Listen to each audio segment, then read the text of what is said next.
Téra vit 70 ans, puis il engendre Abram, Nahor et Haran. Haran engendre Lot. Haran meurt avant son père sur la terre de leur parenté, à Our, en Chaldée. Abram et Nahor prennent femme. La femme d'Abram s'appelle Sarai, celle de Nahor, Milka. Sarai est stérile, elle n'a pas d'enfant. Téra prend avec lui son fils Abram, son petit-fils Lot, Sarai, la femme d'Abram, et il quitte Our en Chaldée pour aller au pays de Canaan. Mais il s'arrête en route à Haran, où il s'installe. Téra vit 205 ans, puis il meurt à Haran. Le Seigneur dit à Abram, « Sors de ta terre, de ta parenté et de la maison de ton père, pour aller vers la terre que je te montrerai. Je ferai de toi une grande nation. Je te bénirai. Je ferai grandir ton nom. Tu seras celui qui est béni. Je bénirai ceux qui te bénissent, et ceux qui te maudissent, je les maudirai. En toi seront bénies toutes les nations de la terre. » Abram se met en route comme le Seigneur le lui a demandé. Et Lot part avec lui. Abram a 75 ans quand il sort de Haran. Abram prend avec lui sa femme Sarai, Lot, le fils de son frère, tous les biens et tous les serviteurs qu'il a acquis à Haran, et il se met en route pour la terre de Canaan, et il arrive sur la terre de Canaan. Il traverse tout le pays dans le sens de la longueur jusqu'à Sichem, au lieu dit le chêne de Morée. Mais des Cananéens sont déjà établis sur cette terre. Le Seigneur se fait voir à Abram et lui dit « Je donnerai cette terre à ta descendance. » Abram construit un autel au Seigneur qui s'est fait voir à lui. Puis il s'en va de là pour aller vers la montagne, à l'est de Béthel. Et là aussi, il élève un autel au Seigneur et il invoque le nom du Seigneur. Puis, il lève le camp et reprend la route toujours vers le sud, vers le désert de Néguev. Mais une terrible famine sévit sur le pays et Abram descend en Égypte. Un peu avant d'arriver en Égypte, il dit à Sarai, « Je vois que ton visage est très beau. Et quand les Égyptiens te verront, ils demanderont, « C'est sa femme ?» Et moi, ils me tueront. Mais toi, ils t'épargneront. Alors dis-leur, je suis sa sœur, pour que je sois bien traitée à cause de toi et que mon âme vive grâce à toi. » Et les choses se passent ainsi. Quand ils arrivent en Égypte, les Égyptiens, apercevant la femme, voient qu'elle est extrêmement belle. Les soldats de Pharaon la remarquent et ils en font l'éloge à Pharaon et ils la conduisent dans la maison de Pharaon. Abram est très bien traité à cause de Sarai. Elle reçoit des veaux, des brebis, des ânes, des serviteurs hommes et femmes, des mulets, des chameaux. Mais le Seigneur inflige à Pharaon et à toute sa maison de grandes et terribles épreuves à cause de Sarai, la femme d'Abram. Pharaon convoque Abram. « Que m'as-tu fait là en ne me disant pas qu'elle est ta femme? Pourquoi m'as-tu dit « elle est ma sœur » ? Et maintenant, moi je l'ai prise pour moi, je l'ai prise pour femme. Alors maintenant, voici ta femme, prends-la et va-t'en. » Et il ordonne à ses hommes d'escorter Abram, Sarai et tout ce qu'ils possèdent. Et Lot est avec eux.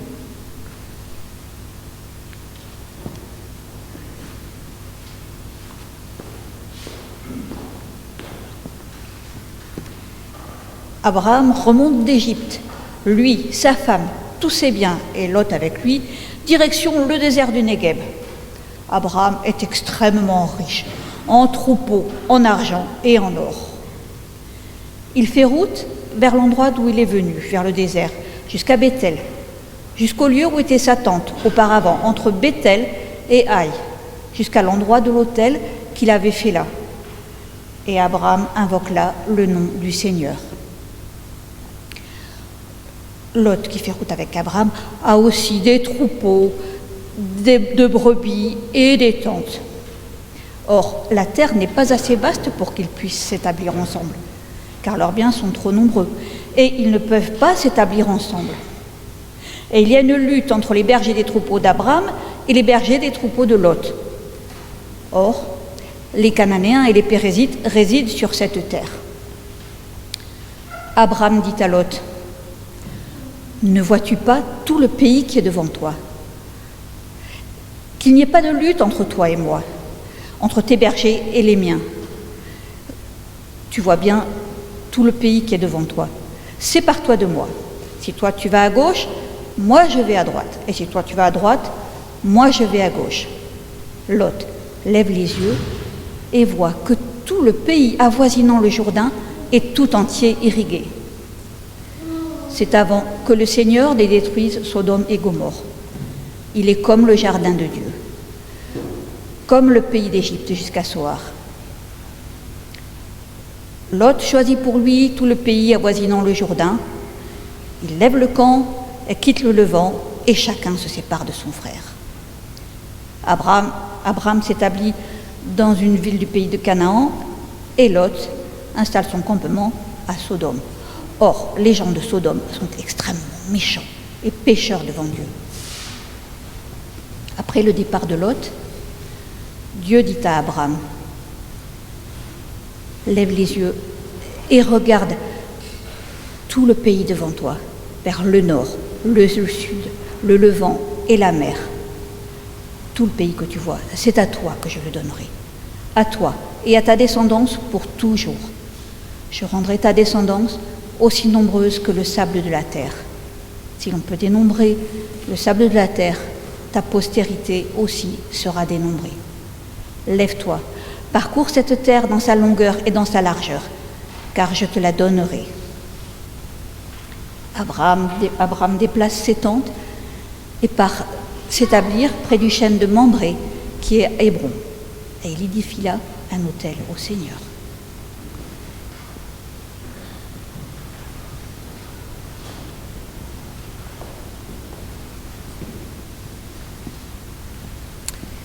Et il arrive, pendant la royauté d'Amraphel, le roi de Shinéav, qu'Arioc, le roi de Kédor, le roi d'Élam, que Kédor Laomer, le roi d'Élazar, et que Tidéal, le roi des Goyim, 4 rois, font la guerre à Birsha, le roi de Sodome, à Béla, le roi de Gomorrhe, à Shinéav, le roi d'Adma, à Sheméver, le roi de Séboïm, et au roi de Béla, qui est Xoar. 4 rois contre 5 rois qui doivent se rencontrer dans la vallée salée. Tous ces rois, pendant 12 ans, ont servi Kédor Laomer. Et puis la 13e année, il y a eu une sécession, une rébellion. Alors, la 14e année, Kédor Laomer et les 3 rois qui sont avec lui arrivent et ils mettent en pièces les géants d'Asharoth Karnaïm. Et avec eux, ils battent de puissantes nations, les Ouzites à Ham, les Émites à Chavé, Kiryataïm, et les Horites dans leurs montagnes de Séhir, jusqu'à Téréba de Param, qui est dans le désert. Et puis, ils s'en retournent vers la source du jugement, qui est Kadès. Et là, ils battent toutes les tribus d'Amalek, et les Amorites d'Ashtashton, Tamar. Alors se lèvent pour la guerre les rois de Sodome, de Gomorrhe, d'Adma, de Séboïm et le roi de Béla qui est Xoar contre Amraphel, le roi de Shinéav, Arioc, le roi d'Élam, Kédor Laomer, le roi d'Élazar et Tidéal, le roi des Goyim. Les 5 rois contre les 4 rois se rangent en ordre de bataille dans la vallée salée. Or, la vallée salée, ce sont des puits et des puits de bitume. Et le roi de Sodome et de Gomorrhe tombe là, dans ces puits, et les survivants s'échappent dans la montagne. Les rois vainqueurs, Kédorlaomer et les 3 autres rois qui sont avec lui, prennent toutes les provisions et toute la cavalerie de Sodome et Gomorrhe. Ils s'éloignent. Ils prennent aussi avec eux Lot. Lot qui réside à Sodome. Lot, c'est le fils du frère d'Abraham. Ils prennent Lot avec ses biens et ils s'en vont. Un survivant vient annoncer la nouvelle à Abraham, l'émigrant, l'hébreu. Abraham séjourne aux chênes de Mambré, l'Amorite. Mambré, c'est le frère d'Aner, le frère d'Escol, et ce sont les alliés d'Abraham. Quand Abraham apprend la nouvelle de la capture de son frère Lot, il dénombre tous les serviteurs nés dans sa maison. 318. Il les arme et ils partent à la poursuite des rois vainqueurs jusqu'à Dan. Ils les surprennent la nuit, ils gagnent la bataille et ils les pourchassent jusqu'à Sheba, au nord de Damas. Abraham ramène toute la cavalerie de Sodome et il ramène aussi Lot avec ses biens, ainsi que le peuple et les femmes. Le roi de Sodome s'avance dans la vallée de Chavé à la rencontre d'Abraham, revenu vainqueur, de Kédorlaomer et des 3 autres rois qui étaient avec lui. Melchisédek, le prêtre du Dieu Très-Haut, apporte le pain et le vin. Melchisédek est prêtre du Dieu Très-Haut et il bénit Abraham. Béni sois-tu, Abraham, par le Dieu Très-Haut qui a créé le ciel et la terre, et béni soit le Dieu Très-Haut d'avoir livré tes ennemis entre tes mains. Et Abraham lui donne la dîme de tout. Le roi de Sodome dit à Abraham, « Donne-moi les hommes et prends pour toi la cavalerie. » Et Abraham répond, « Roi de Sodome, je ne prendrai rien. Je lève la main vers le Dieu Très-Haut qui a créé le ciel et la terre. Malheur à moi si je prends quelque chose. Je ne prendrai rien, pas une corde, pas un lacet de sandales, afin que tu ne dises pas « j'ai enrichi Abraham ». Mais pour les jeunes gens qui ont marché avec moi, Mambré, Aner, Escol, ce qu'ils ont mangé et leur part, cette part-là, ils la prendront eux-mêmes.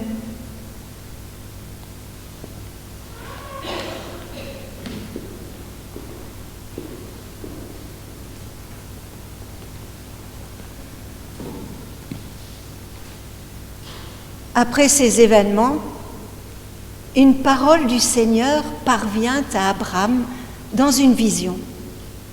Il lui dit, « Ne crains pas, Abraham, je suis ton bouclier, ta récompense sera extrêmement grande. » Mais lui de répondre, « Que me donneras-tu, Seigneur? Je pars sans enfant. Le fils de ma domestique Masek, c'est Eliezer de Damas.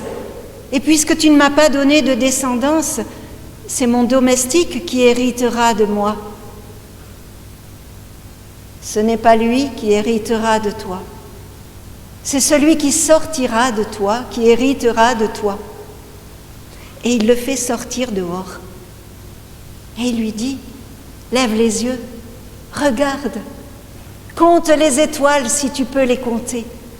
Ainsi sera ta descendance. » Et Abraham croit Dieu. Cela lui est compté comme justice. Et le Seigneur ajoute, « À ta descendance. »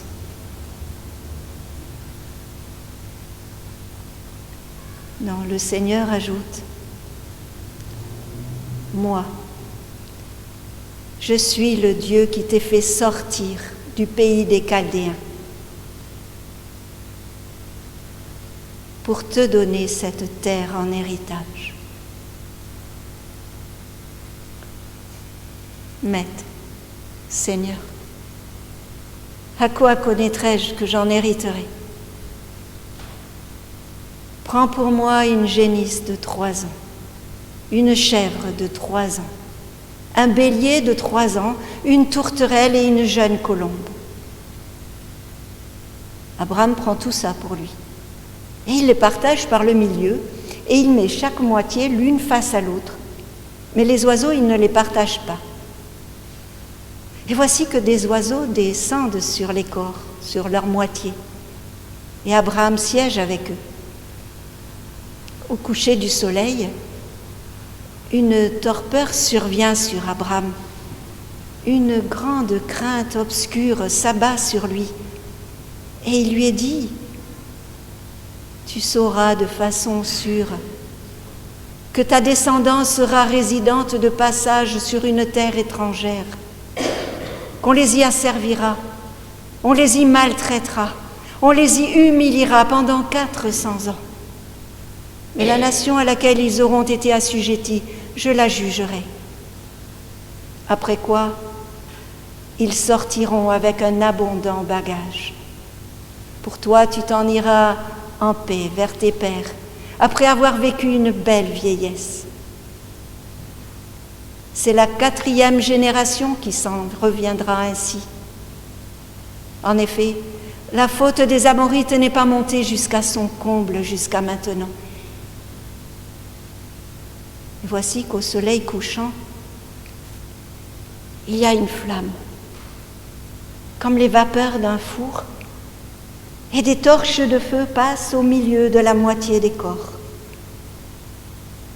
En ce jour-là, le Seigneur établit une alliance avec Abraham. Il lui dit, « À ta descendance, je donnerai cette terre en héritage. Et cette terre, c'est le pays des Kénites, des Kénizites, des Cadmonites, des Hittites, des Réphaïtes, des Périzites, des Ammonites, des Cananéens, des Girgashites et des Jébuséens. »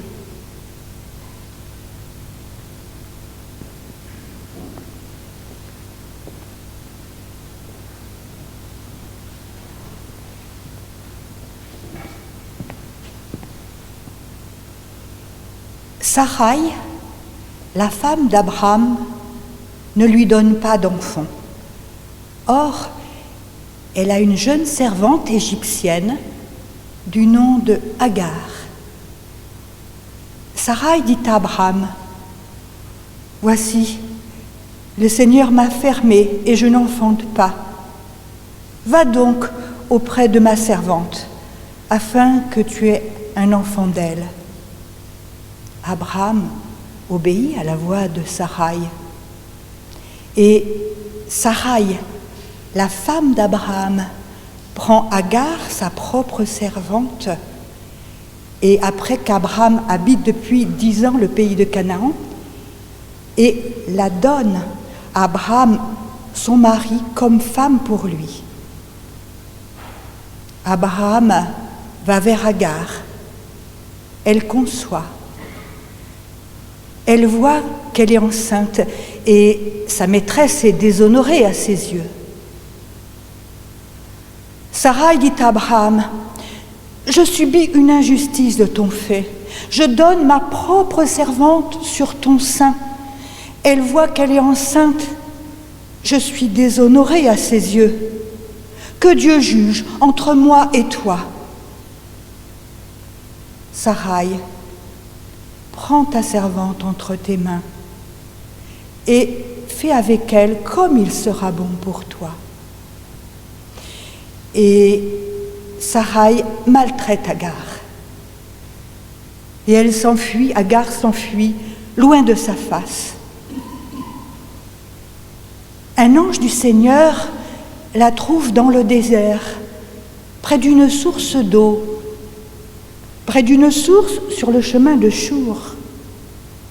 Et l'ange du Seigneur lui dit, Agar, servante de Saraï, mais d'où viens-tu et où vas-tu? Je fuis loin de la face de ma maîtresse. Agar, retourne auprès de ta maîtresse et humilie-toi entre ses mains. Je multiplierai abondamment ta descendance et elle sera si nombreuse qu'on ne pourra la dénombrer. Voici, tu es enceinte, tu enfanteras un fils, tu l'appelleras Ismaël, Dieu écoute, car Dieu a écouté ton humiliation. Ce sera un homme rustique, ses mains seront contre tous et les mains de tous seront contre lui. Il s'installera en face de tous ses frères. Agar donne au Seigneur qui lui parle le nom de Ata El-Roi, toi le Dieu qui me regarde. Car oui, dit-elle, j'ai vu en face celui qui s'est fait voir de moi. Et elle nommera le puits de l'Aïroi, puits de celui que j'ai vu en face. Il est entre Kadès et Béred. Agar enfante un fils à Abraham. Abraham appelle son fils, celui que Agar lui a enfanté, du nom d'Ismaël.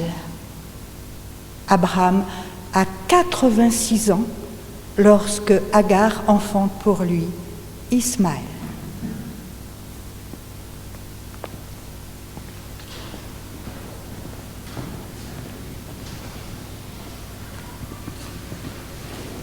Alors qu'Abraham a 99 ans, il arrive que le Seigneur se montre à lui et lui dise « Je suis ton Dieu. Agis pour plaire à mes yeux. Sois irréprochable. Je mettrai mon alliance entre moi et toi et ta descendance après toi. Je te multiplierai grandement. » Là, Abraham, il tombe sur sa face et le Seigneur poursuit. « Voici. Moi, je place mon alliance entre moi et toi et ta descendance après toi. Tu seras père d'une multitude de nations. Ton nom ne sera plus Abraham, mais on t'appellera Abraham, car je t'ai fait père de nombreuses nations. Je te ferai croître grandement, oui, grandement. Je ferai de toi des nations, des rois sortiront de toi. J'établirai mon alliance entre moi et toi et ta descendance après toi, pour être ton Dieu et celui de ta descendance. Le pays où tu résides, je te le donnerai. Tout le pays de Canaan en possession éternelle, et je serai leur Dieu. Quant à toi, Abraham, tu observeras mon alliance entre moi et toi, et ta descendance après toi. Et mon alliance, la voici.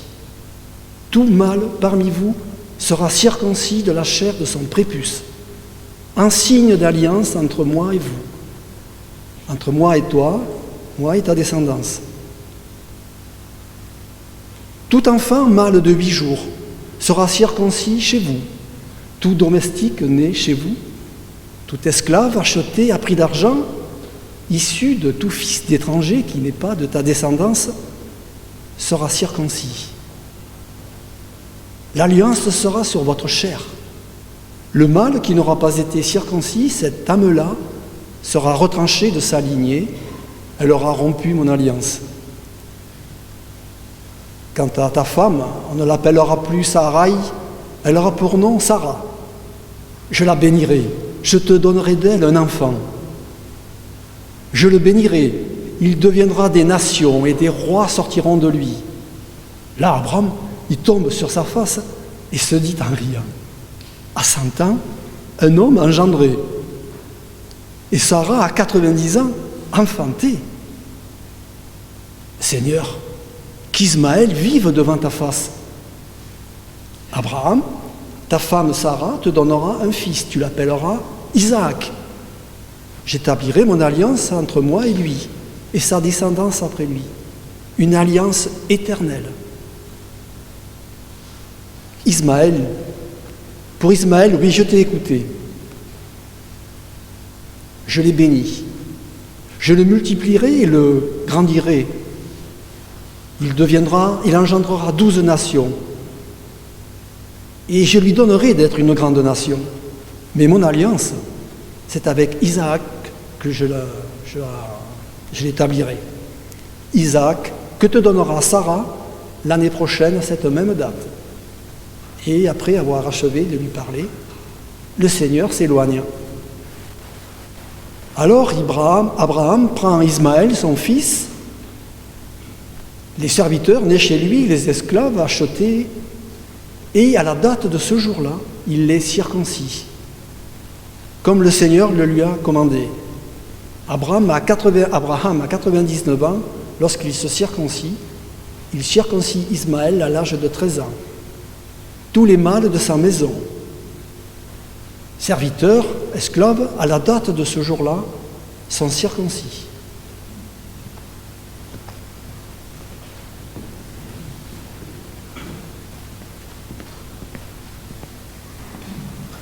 Or, Dieu se fait voir à Abraham alors qu'il est assis près du chêne de Mambré, alors qu'il est assis à l'entrée de sa tente à midi. Il lève son regard et de ses yeux, il voit, voici 3 hommes au-dessus de lui. À leur vue, il se précipite à leur rencontre depuis l'entrée de sa tente et se prosterne à terre. « Seigneur, si donc j'ai trouvé grâce devant toi, ne passe pas devant ton serviteur en le négligeant. Et que l'on apporte de l'eau et qu'on vous lave les pieds, et vous vous rafraîchirez à l'ombre de l'arbre. Je porterai du pain et vous mangerez, et puis vous continuerez votre chemin après avoir fait ce pourquoi vous vous étiez détourné vers votre serviteur. » Ils disent « Fais ainsi, comme tu l'as dit. » Alors Abraham se hâte vers la tente auprès de Sarah et lui dit « Sarah, hâte-toi, pétris 3 mesures de fleurs de farine et fais cuire des galettes cachées. » Et puis il court vers les vaches, il prend un jeune veau beau et tendre, il le donne à son serviteur et lui demande de le préparer pour lui. Il prend du lait, du beurre et le jeune veau qu'il a fait préparer et il les leur présente. Il mange. Lui se tient à côté d'eux, sous l'arbre. Et il dit « Où donc est Sarah, ta femme ? Mais la voici sous la tente. » Eh bien, à cette même date, l'année prochaine, je reviendrai chez toi et Sarah aura un fils. Sarah entend depuis l'entrée de la tente, car elle se tient derrière lui. Or, Abraham et Sarah sont avancés en âge et Sarah a cessé d'avoir ce qui est propre aux femmes. Sarah rit en elle-même, se disant « Mais cela ne m'est encore pas arrivé, et mon Seigneur aussi est trop vieux. » Le Seigneur dit à Abraham « Pourquoi Sarah a-t-elle ri, se disant en elle-même « Enfanterai-je vraiment, pourtant je suis vieille ?» Eh bien, l'année prochaine, à cette même date, je reviendrai et un fils sera à Sarah. Sarah nie « Mais non, je n'ai pas ri. » Oui, en effet, elle a peur. « Mais si, tu as ri. » Les hommes s'en vont de là.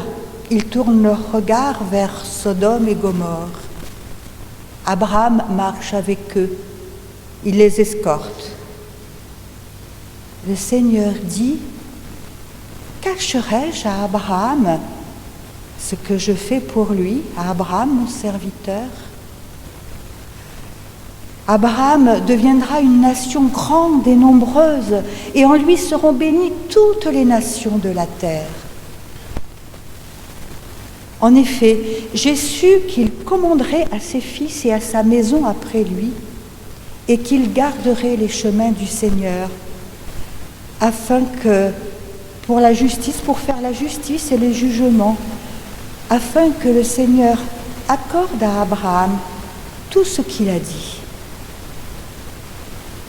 Le Seigneur dit, la clameur de Sodome et Gomorrhe est très grande, et leurs fautes sont très graves. Je descendrai donc pour voir s'ils font le mal, conformément à la clameur qui les accuse, arrivée jusqu'à moi. Sinon, je veux savoir. Les hommes se détournent de là, ils vont vers Sodome.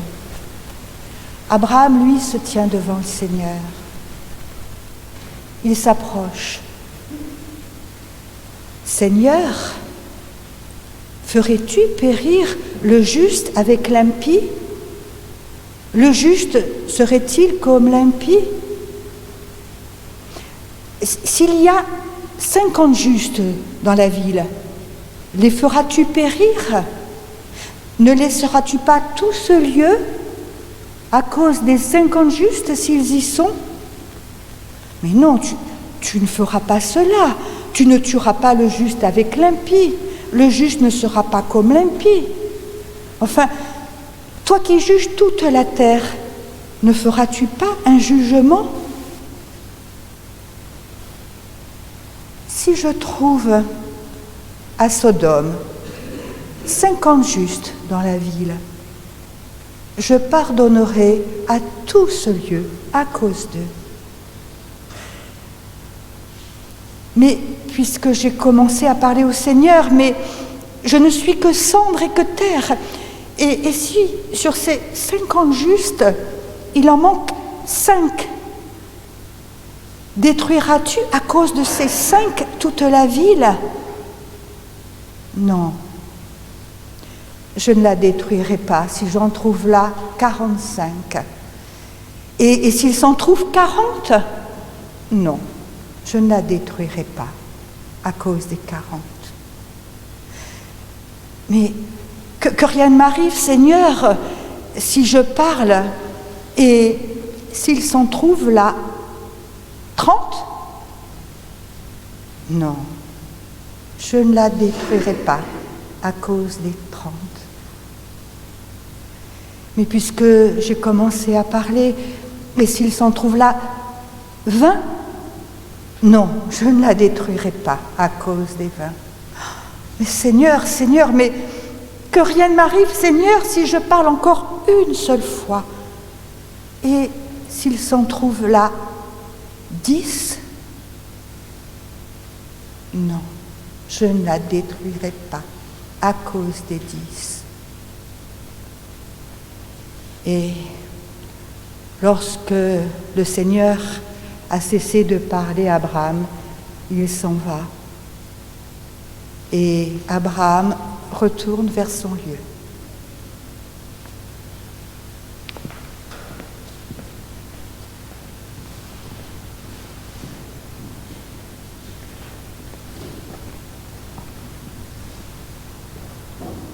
Les anges arrivent à Sodome vers le soir.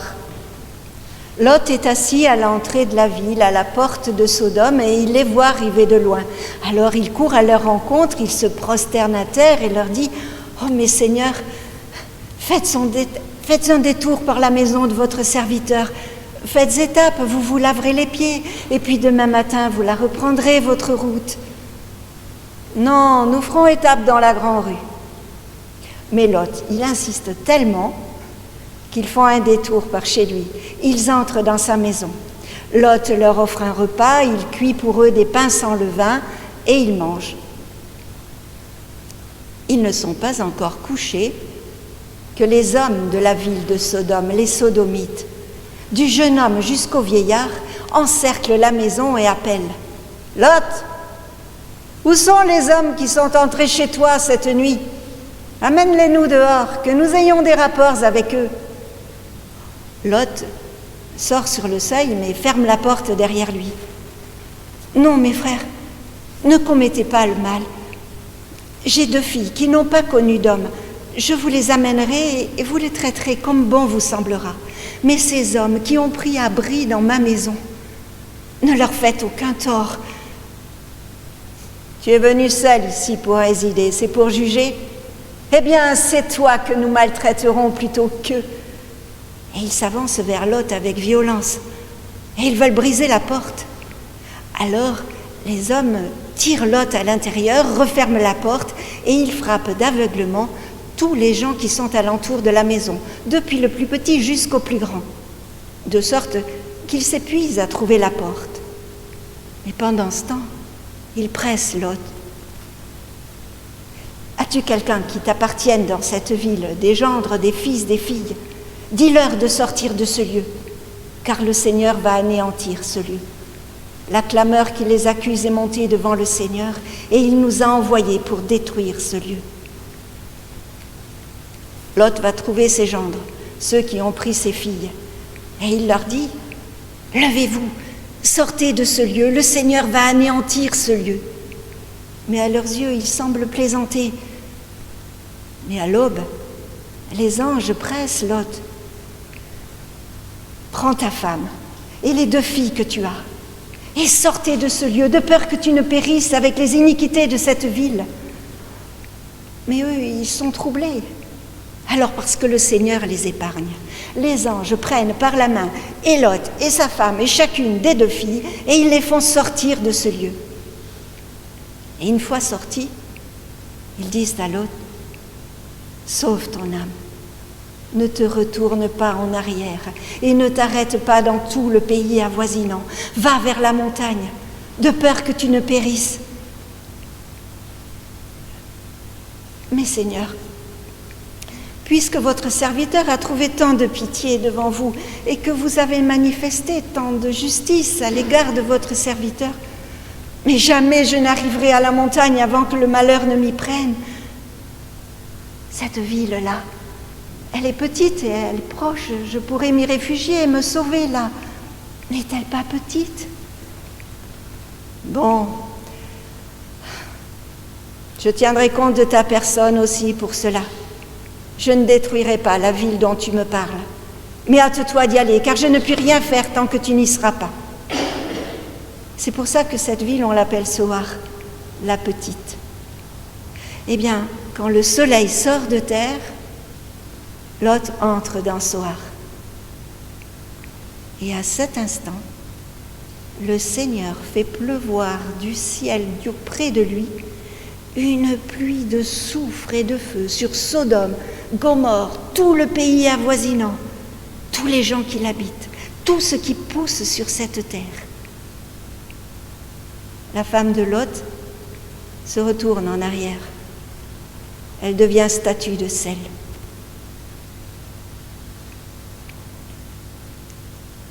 Abraham se lève de bon matin et il va à l'endroit où il s'est tenu devant le Seigneur. Et de là, il tourne son regard vers Sodome et Gomorrhe et le pays avoisinant. Une flamme sort de terre. C'est comme un four enfumé.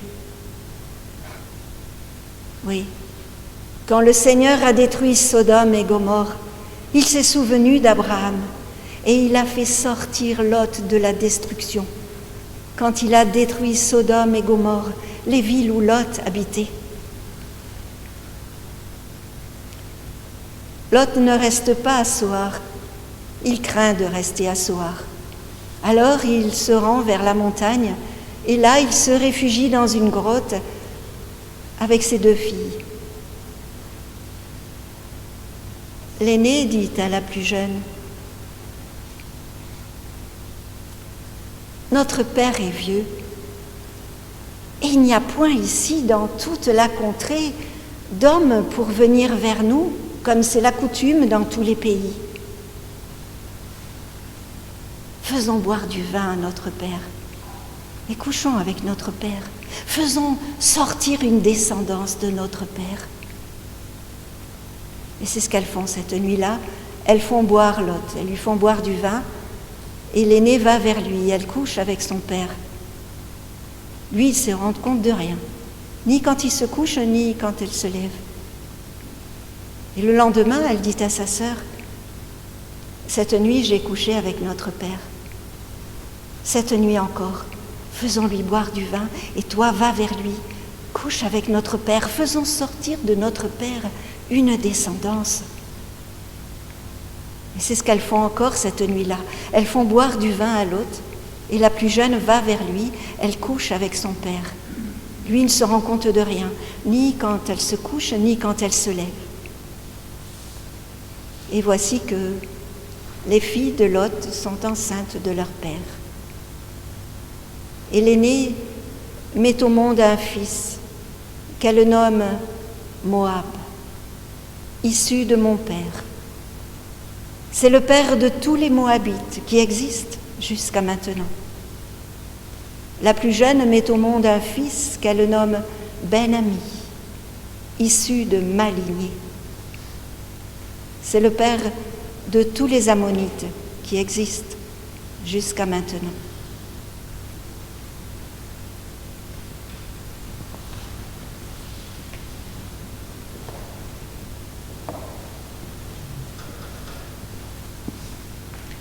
Et de là, Abraham s'en va vers le Negev, vers le sud. Il habite entre Kadès et Ksour, et il séjourne à Guérar. Abraham dit de sa femme Sarah, elle est ma sœur, de crainte que les hommes de la ville ne le tuent à cause d'elle. Et Abimélec, le roi de Guérar, envoie prendre Sarah. Le Seigneur visite Abimélec pendant son sommeil, pendant la nuit. Abimélec, tu vas mourir pour la femme que tu as prise, car elle est mariée. Abimélec, qui ne s'est pas encore approché de Sarah, dit « Seigneur, détruiras-tu une nation qui ignore sa faute et qui agit avec un cœur pur? Abraham ne m'a-t-il pas dit lui-même, elle est ma sœur? Et Sarah, elle m'a dit, il est mon frère. Seigneur, j'ai agi avec un cœur pur et avec des mains justes. » Abimélec, moi aussi je sais que tu as agi avec un cœur pur. C'est pourquoi je t'ai empêché de pécher contre moi. Je t'ai retenu de pécher contre moi. Je ne t'ai pas laissé approcher Sarah.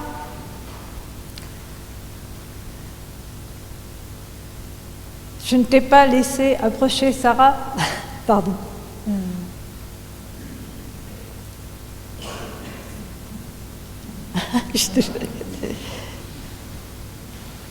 Je ne t'ai pas laissé. Je suis pas. Comment? Ah oui, voilà. Mais maintenant, rends Sarah à son mari, Abraham. Abraham est prophète et il priera pour toi et tu vivras. Mais sache que si tu ne rends pas la femme à son mari, tu mourras, toi et tout ce qui t'appartient. Abimélec se lève de bon matin. Il convoque tous ses serviteurs et il apporte à leurs oreilles toutes ces paroles. Tous les hommes ont peur. Il appelle aussi Abraham. « Abraham, mais que m'as-tu fait là? Avons-nous commis une faute envers toi pour que tu apportes sur nous un si grand péché? Ce que personne ne me fera jamais, tu me l'as fait. Qu'avais-tu en vue en faisant cela? » Abimélec, je me disais qu'il n'y avait sans doute aucune crainte de Dieu dans ce pays et que l'on me tuerait à cause de ma femme, Sarah.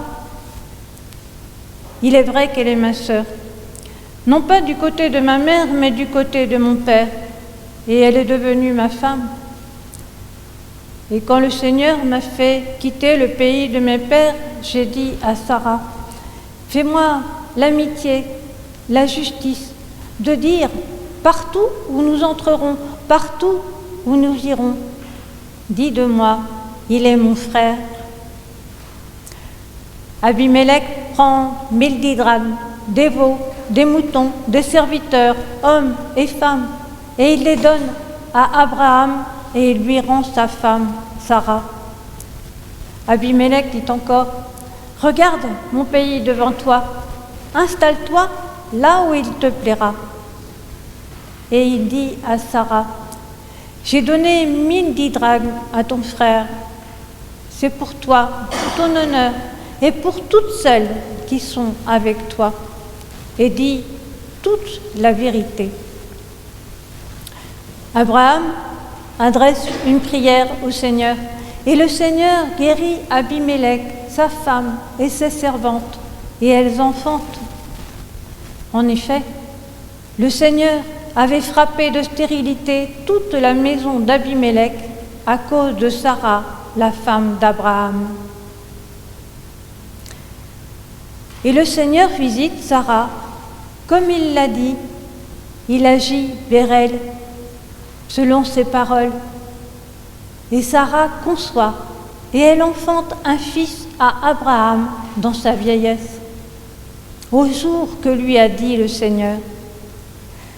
Abraham donne le nom d'Isaac, ce qui veut dire rire, à son fils que lui a donné Sarah dans sa vieillesse.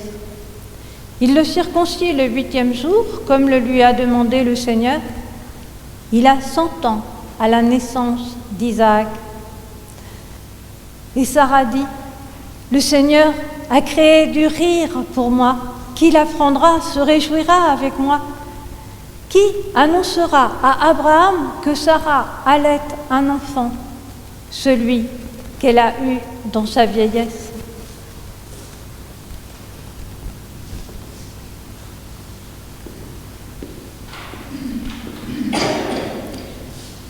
L'enfant grandit, il est sevré, et Abraham donne un grand festin le jour où son fils Isaac est sevré. Or, Sarah voit le fils d'Agar, l'Égyptienne, celui qui est né à Abraham, jouer avec son fils Isaac. Sarah dit à Abraham, « Chasse cette servante et son fils, car le fils de cette servante n'héritera pas avec mon fils Isaac. » Ces paroles au sujet de son fils paraissent extrêmement dures à Abraham. Mais le Seigneur dit à Abraham, « Que cette parole au sujet de l'enfant ne soit pas dure pour toi. En tout ce que dit Sarah, écoute sa voix, car c'est en Isaac qu'une descendance sera appelée par ton nom. Quant au fils de cette servante, j'en ferai aussi une grande nation, car c'est ta descendance. » Abraham se lève de bon matin, prend des pains, une outre d'eau, les donne à Agar sur l'épaule, et il lui remet aussi le garçon et la renvoie. Elle part et erre dans le désert jusqu'à Beersheba. Or, l'eau de l'outre s'épuise. Elle place l'enfant sous un résineux et s'éloigne et s'assoit face à lui, mais assez loin, mais à une portée d'arc, car elle dit « Non, que je ne vois pas la mort de mon enfant. » Elle s'assoit donc face à lui, et l'enfant crie et pleure. Et Dieu entend la voix de l'enfant monter jusqu'à lui du lieu où il est. Et l'ange du Seigneur appelle Agar du ciel. « Qu'y a-t-il, Agar? Ne crains pas. Dieu a entendu la voix de l'enfant monter jusqu'à lui du lieu où il est. Maintenant, prends-le, saisis-le, prends-le par la main, car je ferai de lui une grande nation. » Et le Seigneur ouvre les yeux d'Agar, et elle voit un puits d'eau vive. Elle s'avance, remplit l'outre, fait boire l'enfant. Dieu est avec l'enfant qui habite dans le désert, et il devient un archer. Il habite dans le désert de Paran, et sa mère prend pour lui une femme du pays d'Égypte. Or, il arrive à ce moment-là qu'Abimelech, avec Aouza, son conseiller, et Picol, le général en chef de son armée, viennent trouver Abraham et lui disent « Dieu est avec toi en tout ce que tu fais. Maintenant, jure-moi devant Dieu de ne pas commettre d'injustice contre moi, ni contre mon nom, ni contre ma descendance. Mais la justice que j'ai pratiquée envers toi, tu la pratiqueras envers moi et pour le pays où tu résides. » Abraham dit je vais le jurer. Et Abraham fait des reproches à Abimélec pour les puits d'eau dont les serviteurs d'Abimélec l'ont dépossédé. Abimélec dit, je ne sais pas qui a commis cette action et tu ne me l'avais pas dit. Et moi, je n'en avais pas entendu parler. Abraham prend des moutons, des veaux, les donne à Abimélec et tous deux font alliance. Abraham met à part 7 jeunes brebis parmi les moutons. Abimélec lui dit, que sont ces 7 jeunes brebis que tu as mises à part parmi les moutons ? J'ai mis à part ces 7 jeunes brebis pour qu'elles témoignent pour moi que j'ai creusé ces puits. C'est pour cela que l'on donne à ce lieu-là le nom de Beer-Shéba, le puits du serment, car ils ont là l'un et l'autre fait serment. Et ils font une alliance à Beer-Shéba. Après quoi, Abimélec, avec Aouza, son conseiller, et Picol, le général en chef de son armée, s'en retournent au pays des Philistins. Abraham plante un tamari à Beer-Shéba, et il invoque là le nom du Seigneur, Dieu éternel. Abraham réside un grand nombre de jours au pays des Philistins.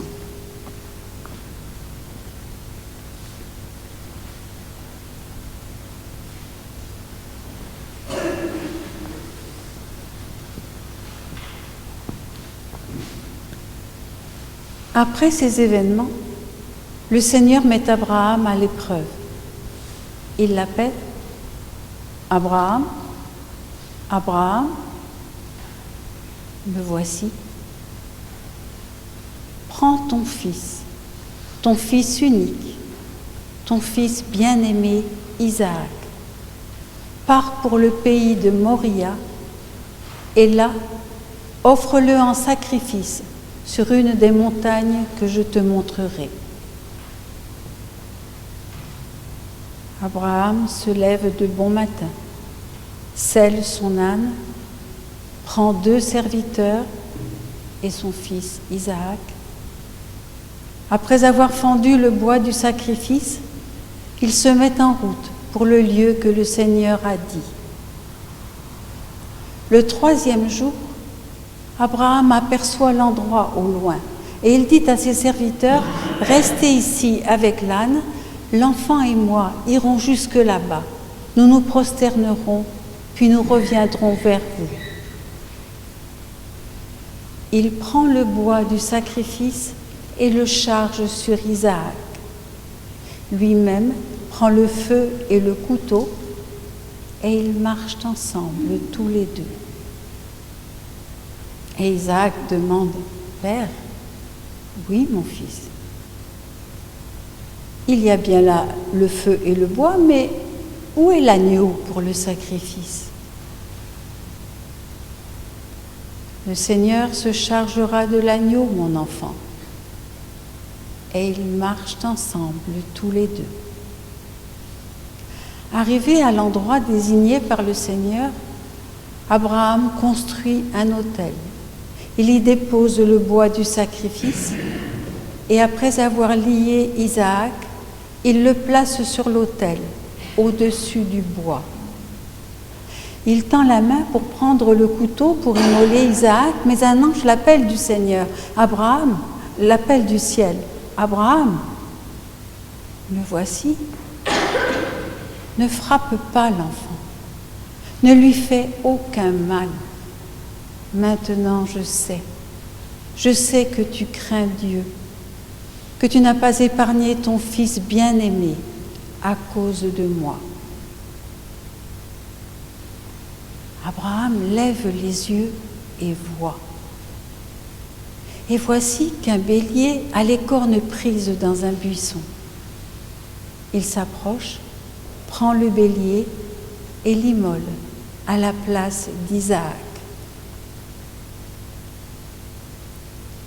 Abraham donne à ce lieu le nom « Le Seigneur a vu », lieu que l'on appelle aujourd'hui « Sur la montagne, le Seigneur s'est fait voir ». Mais l'ange l'appelle du ciel une seconde fois. « Je le jure par moi-même, dit le Seigneur, parce que tu as fait cela, parce que tu n'as pas épargné ton Fils bien-aimé à cause de moi, oui, je te bénirai et te bénirai encore. Je multiplierai et multiplierai encore ta descendance, comme les étoiles du ciel, comme le sable sur le bord de la mer.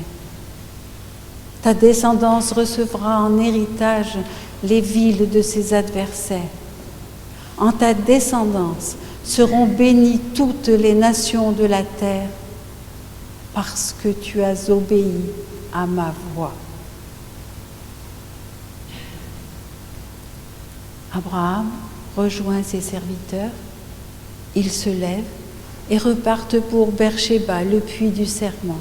Et Abraham s'installe à Beersheba. Et c'est là qu'on vient lui apprendre, Milca, elle aussi, a enfanté des fils à Nahor, ton frère. Ouz, l'aîné, Bouz, son frère, Kemuel, le père des Syriens, Pildash, Kézed, Yidlaf et Bethuel. Bethuel qui a engendré Rebecca. Tels sont les 8 fils que Milca a enfantés à Nahor, le frère d'Abraham. Reuma, sa concubine, elle aussi, a enfanté 4 fils.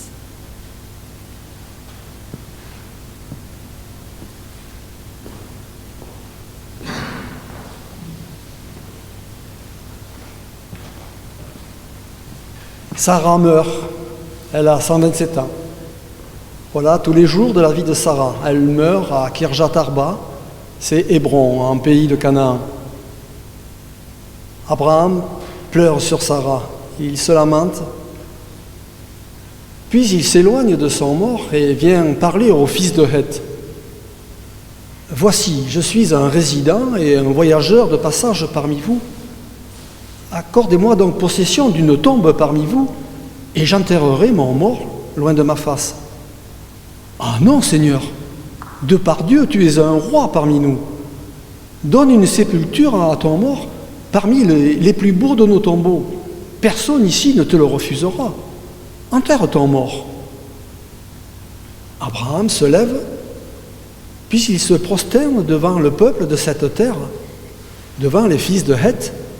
« Écoutez-moi, si votre âme est disposée à ce que j'enterre mon mort loin de moi, parlez de moi à Ephron, fils de Tsochar, qu'il me donne la grotte double qui lui appartient dans une partie de son champ, qu'il me la cède contre sa valeur en argent et j'enterrerai mon mort, et ainsi j'aurai une tombe parmi vous. »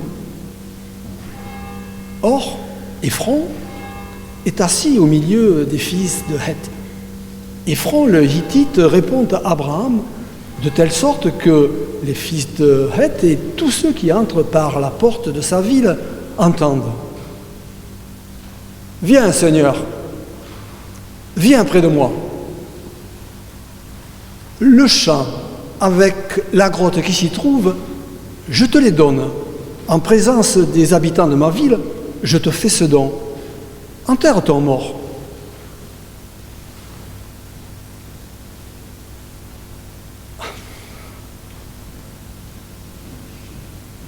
Abraham se prosterne devant le peuple du pays et répond à Ephron de manière à ce que le peuple entende. « Écoute-moi, accepte de ma main l'argent du champ, et ainsi j'enterrerai mon mort là. » « Ah non, Seigneur, je t'ai écouté. Une terre de 410 drachmes d'argent entre toi et moi, qu'est-ce que c'est? Enterre ton mort. » Et Abraham écoute Ephron. Il lui remet l'argent en question. Il tente à Ephron, en présence des fils de Heth, 410 drachmes d'argent, et d'un argent reconnu bon par les marchands. Et ainsi, Abraham devient propriétaire du champ avec la grotte qui s'y trouve juste en face de Mambré. Le champ, la grotte, tous les arbres qui se trouvent à l'intérieur des limites du champ deviennent possession d'Abraham. Alors, Abraham peut maintenant enterrer sa femme Sarah dans la grotte qu'on appelle Macpéla, dans le champ d'Éphron. Et voici comment est déclaré par les fils de Heth le champ et la grotte, possession funéraire à Abraham. Voilà.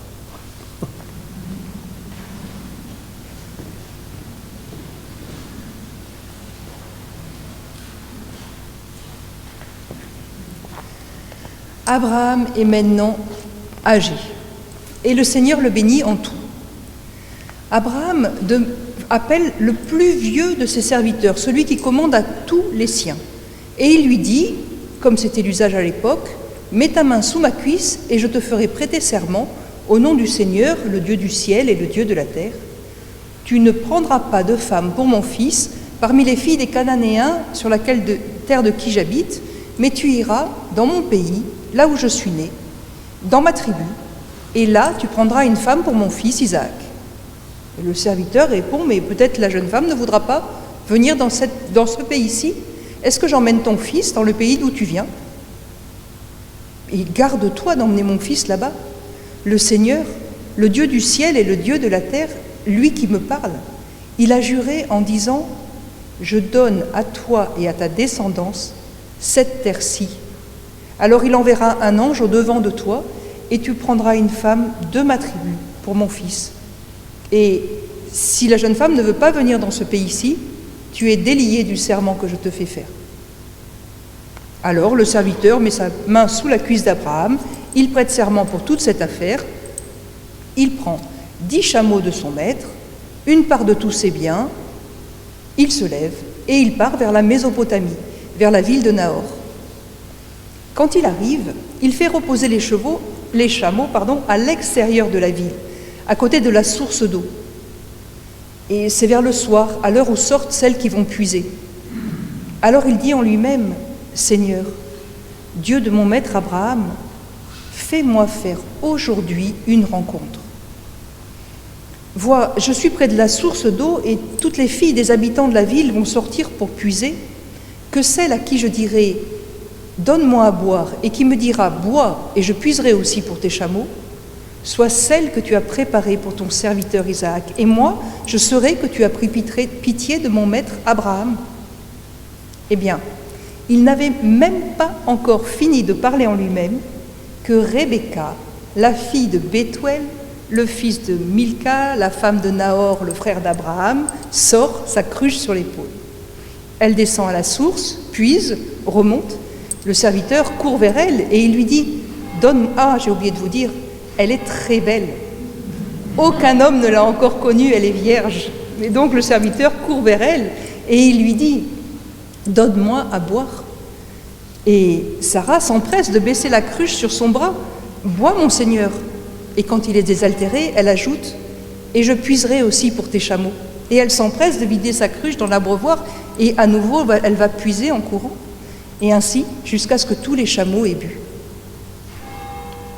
Et l'homme, lui, il regarde et il se tait pour savoir si oui ou non le Seigneur a fait réussir son voyage.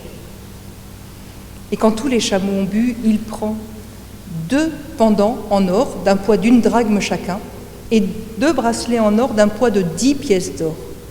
Et puis il interroge la jeune fille. « De qui es-tu la fille? Et y a-t-il chez toi, chez ton père, un endroit pour faire les étapes ?» Et la jeune fille répond « Je suis Rebecca, la fille de Bethuel, et le fils de Milca et Nahor. Et il y a chez nous beaucoup de paille et de fourrage et un endroit pour faire étape. » Alors l'homme se prosterne devant le Seigneur et il dit « Béni soit le Seigneur qui a fait réussir mon voyage, qui n'a pas laissé sa justice et sa vérité loin de mon maître Abraham. Il a fait réussir mon voyage jusque chez le frère de mon maître. » Et la jeune fille, elle court jusqu'à la maison de sa mère pour raconter tout ce qui vient de se passer et toutes les paroles que l'homme a dites.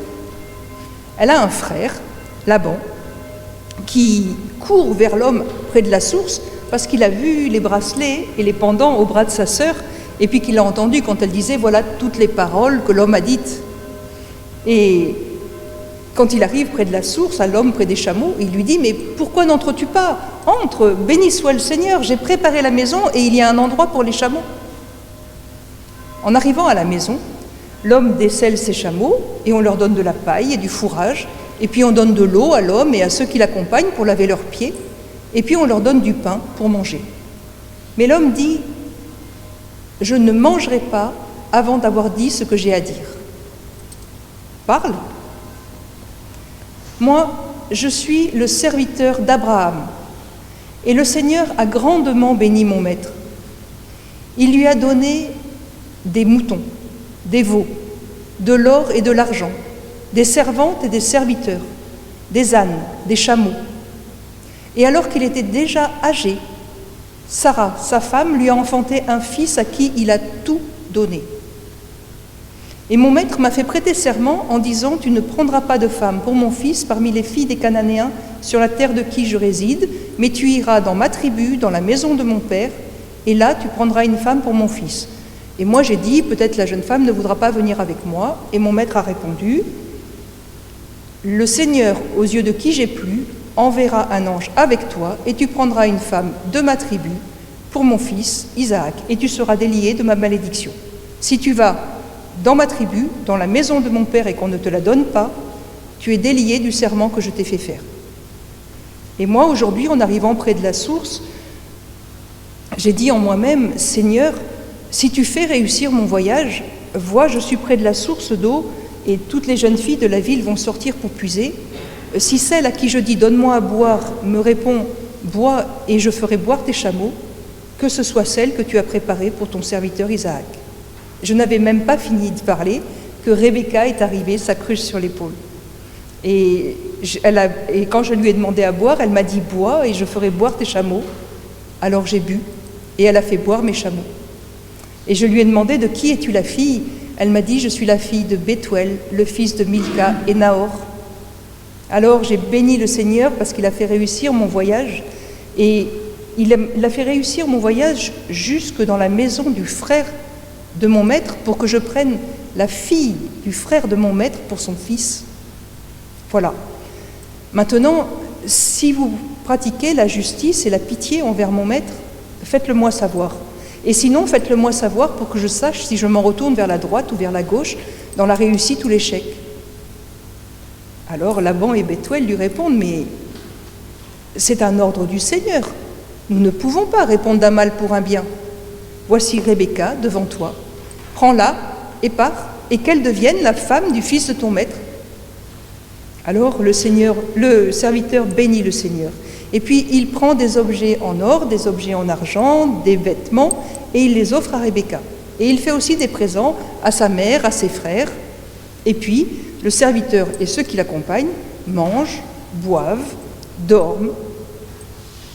Le lendemain matin, il se lève de bonne heure et il dit « Renvoyez-moi pour que je retourne vers mon maître. » La mère et les frères de la jeune fille disent « Elle pourrait rester une dizaine de jours et puis après elle partira. » Ne me retenez pas.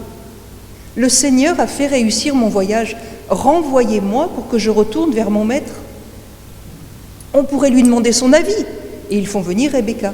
« Partiras-tu avec cet homme ?»« Je partirai. » Alors, ils laissent partir leur sœur et tous ses biens avec l'homme et ceux qui l'accompagnent. Et ils la bénissent. « Béni sois-tu, tu es notre sœur, deviens 1000 myriades, et que ta descendance hérite des villes de leurs adversaires. » Et Rebecca et ses servantes montent sur les chameaux et partent avec l'homme. Et le serviteur prend Rebecca et il part. Isaac se promène dans le désert. Il est du côté de la source de la vision, la source de l'Aïroï, dans le Negev. Et c'est vers le soir, il sort pour méditer dans la plaine. Et en levant les yeux, il voit les chameaux qui avancent vers lui. Et Rebecca, en levant les yeux, voit Isaac. Alors elle saute du chameau, elle va voir le serviteur et elle lui demande « Mais qui est cet homme qui vient vers nous ?»« C'est mon maître. » Rebecca prend un voile et s'en drape. Quand ils arrivent, le serviteur raconte tout son voyage à Isaac.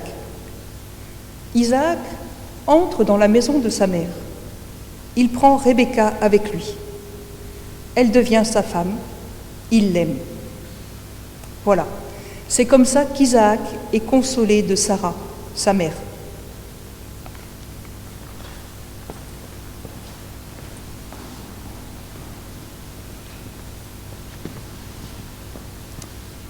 Et à nouveau, Abraham prend une femme dont le nom est Ketura, et elle lui donne 6 fils. Abraham fait don de tous ses biens à son fils Isaac. Il fait aussi des dons aux fils de ses concubines.